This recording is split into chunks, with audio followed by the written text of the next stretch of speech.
Hey, habari wateja wetu. Tuna huduma nzuri hapa, tulikuwa tunapenda kuwakaribisha. Huduma zetu ni bora, tunauza mafuta mazuri kwa ajili ya ngozi yako. Kwa hiyo kama ngozi yako ina chunusi, ina madoadoa meusi, tunapatikana hapa kwa msaada zaidi. Anyway, tuendelee. Nilikuwa nataka kukumbusha jambo. Hivi, unajua ni kwa nini wana wa Israeli walitumia muda mrefu sana jangwani? Takribani miaka 40. Walitumia miaka 40 jangwani. Unajua ni kwa nini? Sio kwamba hawakuwa na Mungu, kwa sababu toka mwanzo wa safari yao walikuwepo na Mungu. Changamoto ya wana wa Israeli, kwanza walikuwa hawana imani na Mungu, lakini pili walikuwa hawamwamini Mungu. Wana wa Israeli walitumia miaka mingi sana jangwani. Takribani miaka 40. Sio kwamba hawakuwa na Mungu na wala sio kwamba Mungu aliwaacha, hapana. Walikuwepo na Mungu toka mwanzo wa safari yao, lakini wana wa Israeli hawakuwa na imani thabiti kwa Mungu, lakini pia hawakuhitaji kumtegemea Mungu kwa wakati ule. Walitoka jangwani wakawa wanaelekea nchi ya ahadi ambayo ni nchi ya asali na maziwa. Walimkosea Mungu kwa namna tofauti tofauti. Ilifikia hatua walianza kuabudu sanamu, walijenga ndama wakaanza kumwabudu Mungu hapo. Lakini Mungu hakuwahi kuwaacha, kwa sababu ilipofika kipindi ya kwamba walikuwa wanahitaji chakula, Mungu aliwapatia. Walipomhitaji Mungu walimuona. Lakini tunajifunza nini? Wana wa Israeli sio wote ona nchi ya ahadi. Wana wa Israeli wachache waliona nchi ya ahadi, lakini wengine waliishia njiani. Kwa sababu kwanza hawakuwa na uvumilivu. Tunajifunza nini? Katika safari ya kutafuta maisha tunatakiwa kuwa wavumilivu sana, lakini pia tunahitaji kumtegemea Mungu kwa sehemu tofauti tofauti mno. Hivyo basi, katika safari yako ya maisha jifunze kumtegemea Mungu. Ndugu watazamaji wa Gallery TV, tupo katika kipindi chetu cha mishemishe mtaani. Leo tuko na madam, mtoto mzuri, mtoto anasoma chuo. Tuko katika location hii, tunaongea naye mambo moja mbili tatu, namna masomo yanavyoenda, mahusiano na mambo mengi ya maisha ya mtaani ambayo labda anayashuhudia kwa macho yake. Dada, unaitwa nani? Naitwa Regina Mashaka. Regina Mashaka. Yeah. Wewe ni mzaliwa mkoa gani? Mimi ni mzaliwa mkoa wa Morogoro. Mkoa wa Morogoro. Yeah. Ya University of Dodoma. Umejiunga mwaka gani?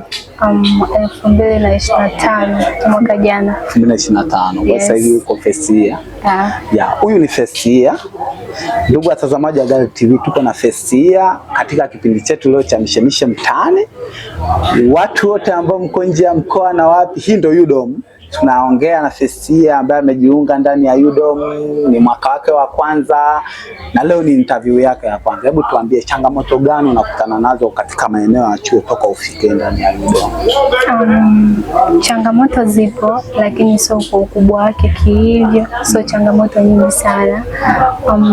Mimi naweza kusema changamoto ya kwanza ambayo nilikutana nayo hapa ni hali ya hewa. Nilikuwa sijazoea hali ya hewa ya joto, labda mazingira ni mageni for the first time, huwezi kuyazoea hapo tofauti na huko nyumbani. Lakini pia maisha ya chuo sijai ku experience, kwa mwaka wangu wa kwanza nafika chuo, maisha yake sijui niishije, lakini hivyo Mwenyezi Mungu amesaidia mpaka hapa tulipofika. Kwa mandhari ya UDOM yalivyo, nature yake na namna ya watu wanapomove from one place to another, unachukuliaje mazingira haya ambayo hana mchanganyiko mkubwa wa watu? Mazingira ni mazuri. Kwa mara ya kwanza hayakuwa rafiki, lakini kwa sasa naona nimeshaanza kuyazoea na ni mazingira mazuri.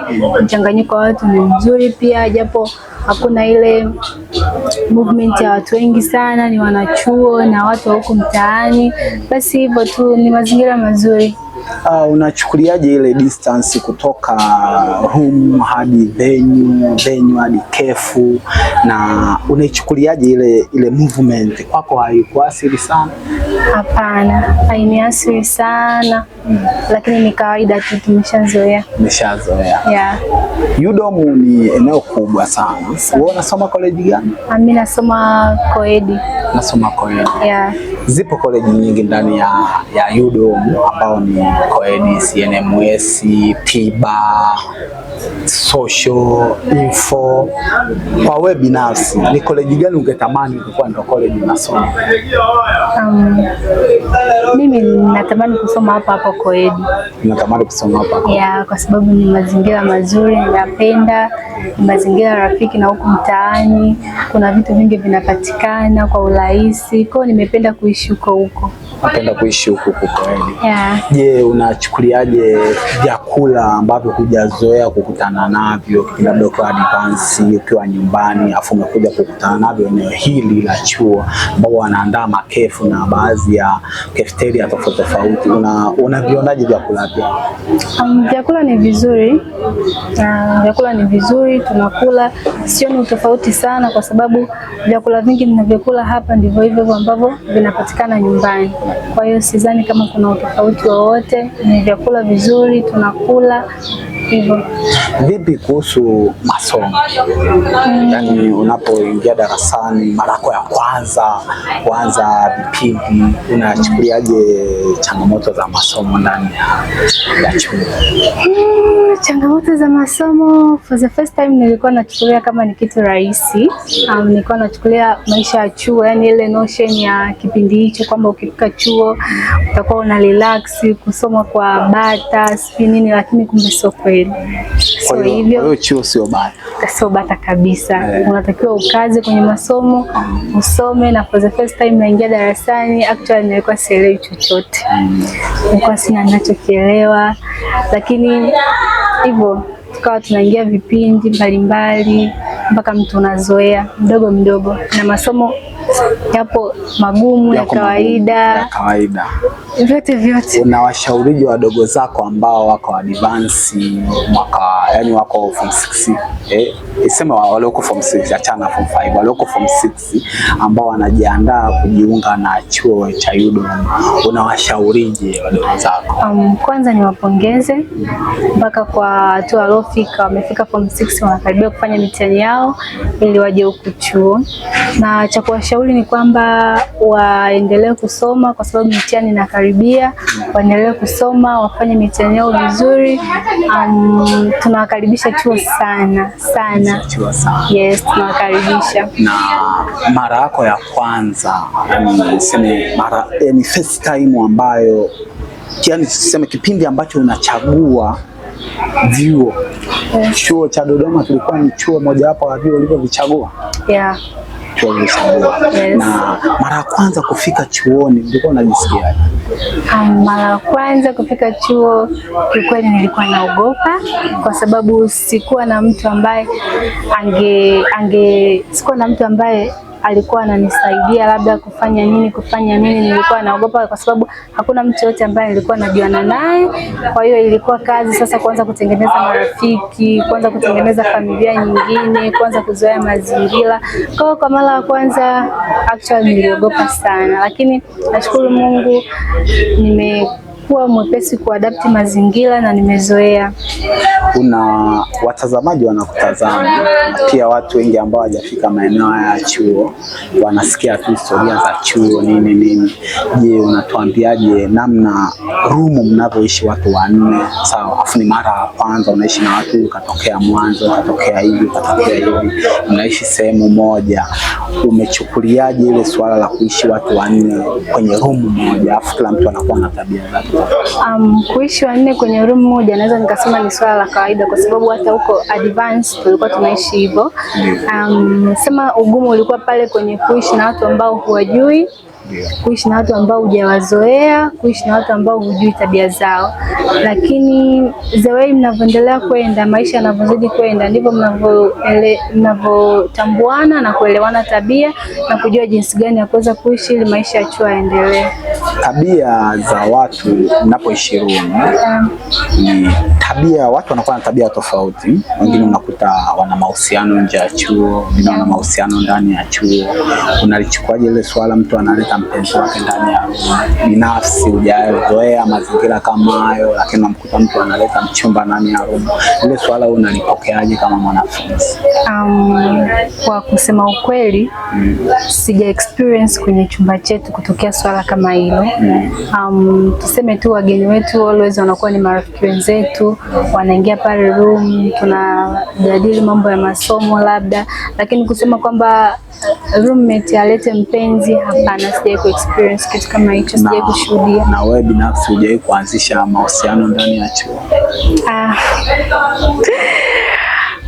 Hapana. Naweza nikakuuliza kwamba uhuru ambao umeupata toka ujiunge na chuo tofauti na kipindi ukiwa advance sana, huu uhuru ulioupata ghafla ambao hauna limit, vitu vyako unajipangia wewe, kuvaa, kwenda kucheza michezo tofauti, kuzunguka maeneo ya mjini pasipo limit yoyote ile, unatumia simu, wewe umeona utofauti gani ambao umekusurprise sana baada ya kupata uhuru?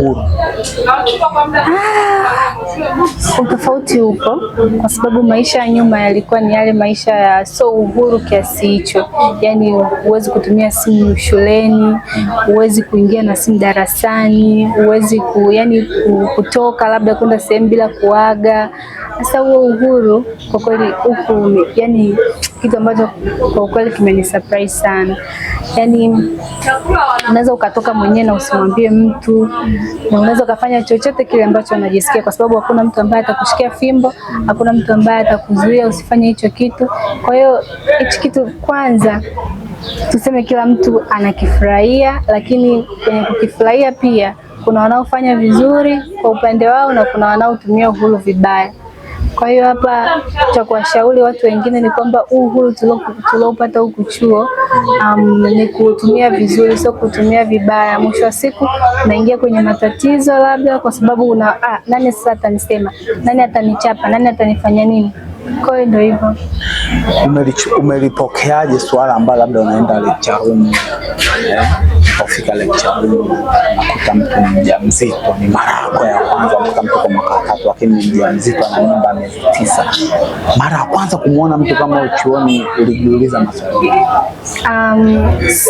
Sikuwa na maswali ya kujiuliza kwa sababu nilikuwa najua huku ni elimu ya watu wazima. Kwa vitu kama hivyo nilitarajia kukutana navyo. Nilitarajia kukutana navyo, na hata ukiwaona unaona ni swala la kawaida. Kwa maisha ya chuo na utaratibu ulivyo na mazoea ambayo umejifunza kwa semester hizi mbili, hivi ukimpata mtu ambaye akaanzisha mahusiano na wewe akakutoa nje ya chuo, unaweza kuishi nje ya chuo? Kuishi nje ya chuo kwa sasa hapana. Yani kuishi nje ya chuo labda niishi kwa maamuzi yangu, lakini sio kusema kwamba nikaishi na mtu ambaye niko naye kwenye mahusiano.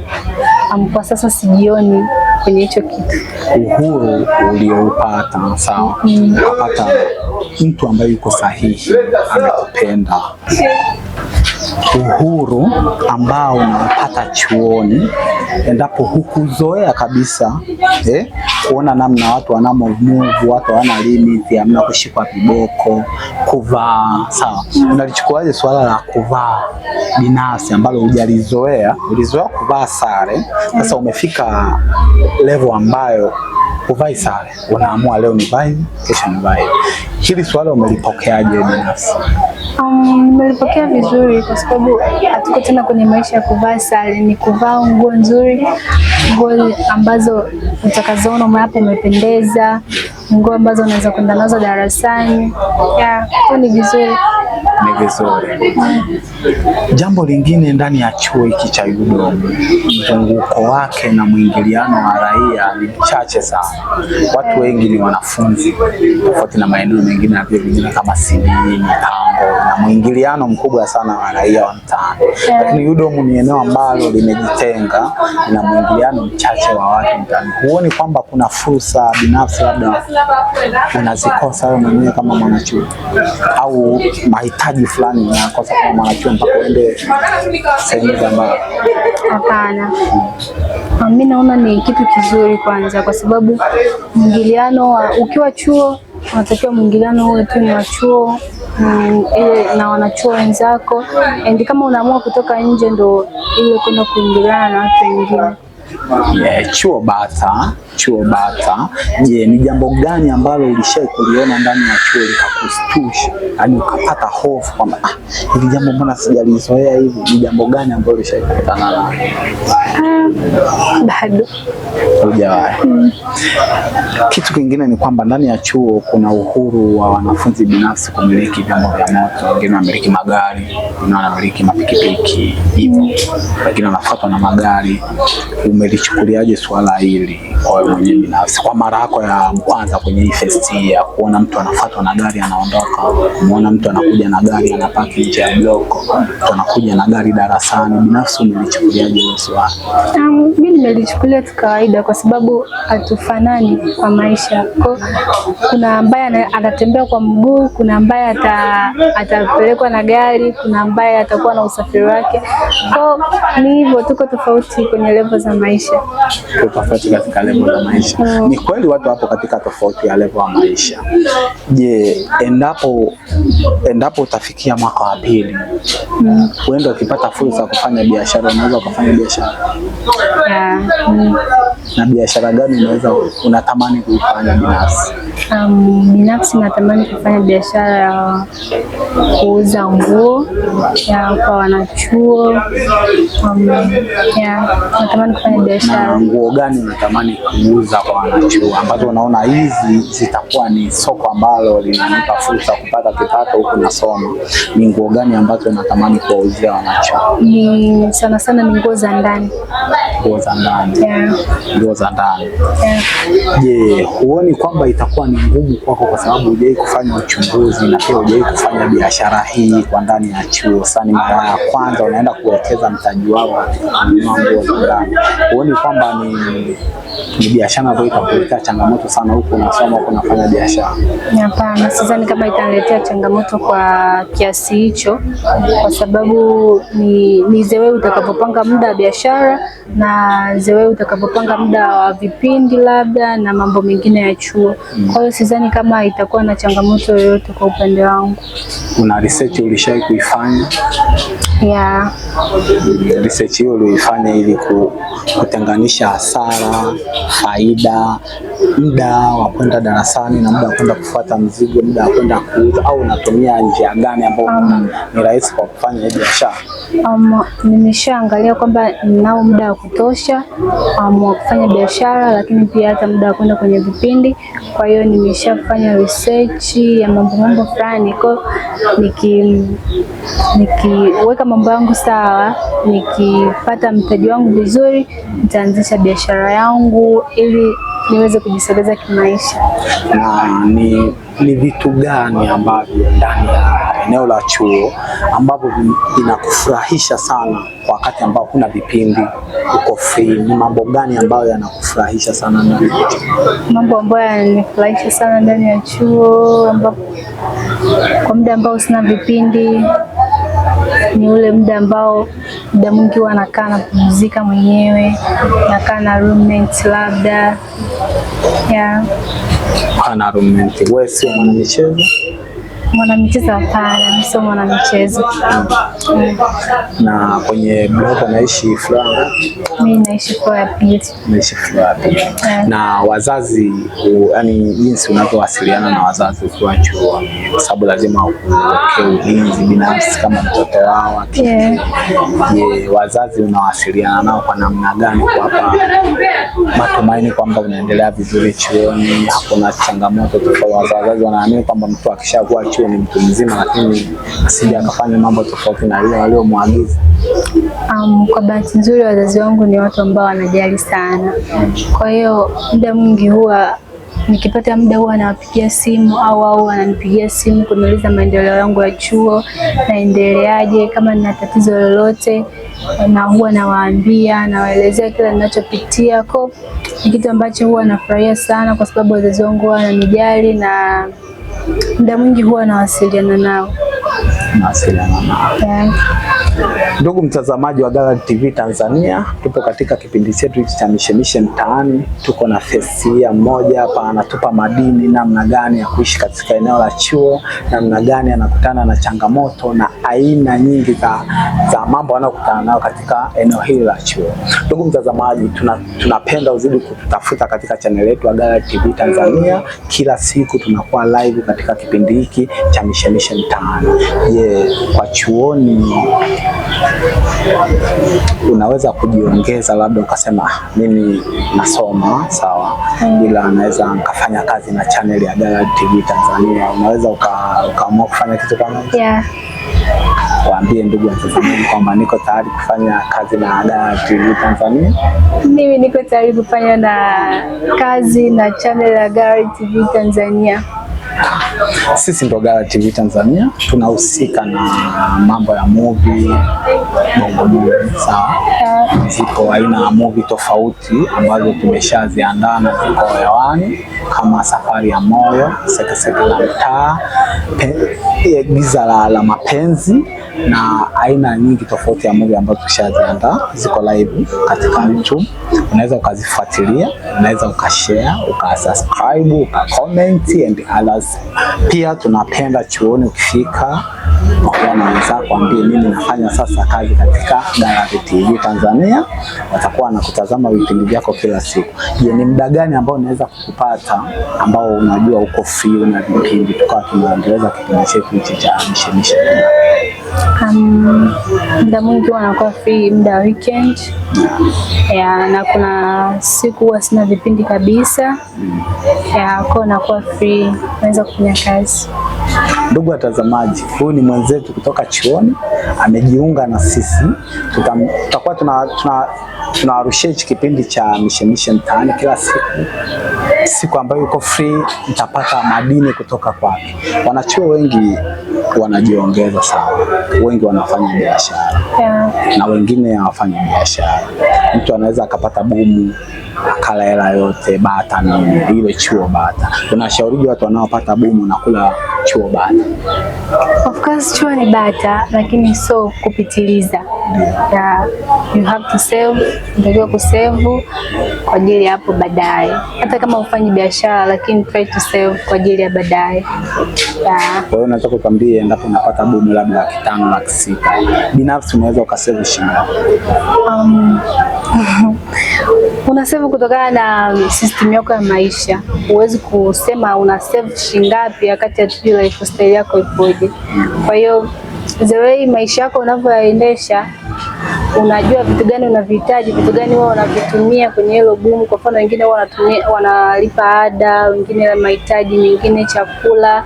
Kwa hiyo kwenye hivyo vitu hatuwezi kujua mtu anatumia shilingi ngapi. Kwa lazima kwenye hicho ambacho anatumia lazima asave kidogo. Kwa hiyo kusave ni muhimu sana. Wanachuo Festia mwaka wa pili, mwaka wa tatu unajiandaa kuingia katika mtaa, jitahidi kusave. Huyu ni Festia anakuambia lazima usave. Pia na wewe tunaomba usave, kwa sababu kusave ndio matokeo ya kesho. Tunashukuru sana kwa kujiunga na sisi binafsi na kushirikiana na sisi katika kipindi hichi cha leo cha Mishemishe Mtaani. Sisi tuko hapa UDOM, tunapatikana masaa 24. Tutakuwa tunakuhitaji kwa muda ambao utakuwa free. Utakaribia katika ofisi zetu za Gallary TV Tanzania. Itakuwa na kipindi hiki cha kuhamasisha wanachuo wa save. Sema wanachuo sevuni. Wanachuo sevuni.